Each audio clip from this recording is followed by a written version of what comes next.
I wrote a love triangle in Mulan Dragon Shifter, but I don't actually like love triangles. I don't like reading about them. I don't like writing them. So why do I do it?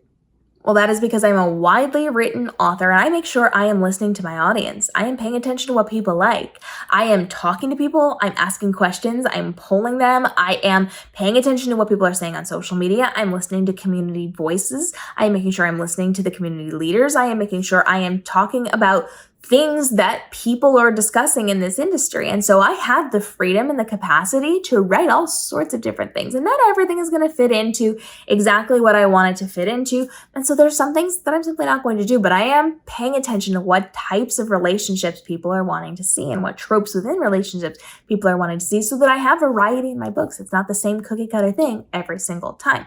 And so I am giving people love triangles if that's what they want. Am I going to write a ton of love triangles? No. But am I going to write it when it serves the story? Yes, absolutely. And did it serve this story? Yes, it did. In fact, Mulan Dragon Shifter is a book that is almost entirely against the things that I like to write about. It's love triangle, it's shifters, it's like all sorts of things that are typically not what I do, but it served this storyline so well.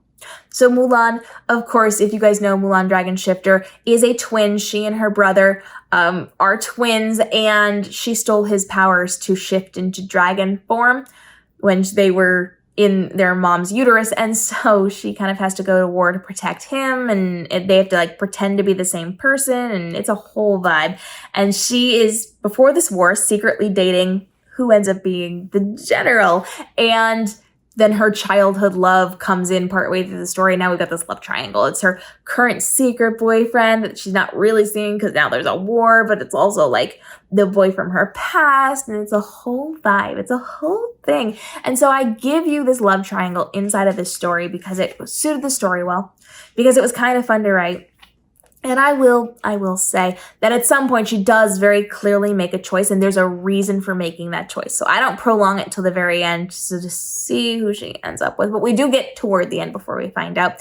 It is a standalone book, so it's not like it's an ongoing series or anything. But there is a very definitive moment. I had to do that for me where she was going to make a choice, and there is a right or wrong choice. At the end, when we get there, there's a reason. It's not like she's just making the choice between two available things at the end of this story. But I make sure that I'm giving what my audience is going to want to see. So I'm trying new things out. I'm trying different types of romances. I'm trying different tropes, different genres, different things to see what is going to serve my audience best. I want to make sure everybody feels they have something that they love. I want to make sure everybody feels like they have something that represents them. And so I put a lot of time and effort into this. I've done things for myself and I've done things for my fans. And sometimes you just have to do things for your fans. Sometimes you do. As an author, so the best advice I can give you is to pay attention to make sure you have some things for yourself and some things for your fans. And there's a balance of it.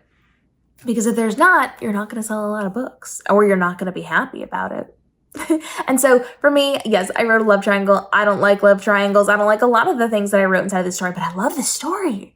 This story turned out so well. I did so many like really fun things inside of this story. I'm really proud of how it came together, how it was crafted, how it was created, and the storyline's really, really very fun. So yes, I will write things. I will continue to write things that are not my cup of tea, but are my readers' cup of tea. I go above and beyond to make sure I'm doing what is going to help them, what is going to serve them, what is going to delight them as they are reading. And sometimes that takes me out of my comfort zone, which then only pushes me to be a stronger writer, to make sure those things are still really good, even if it's not what I would have done or where I would have led this.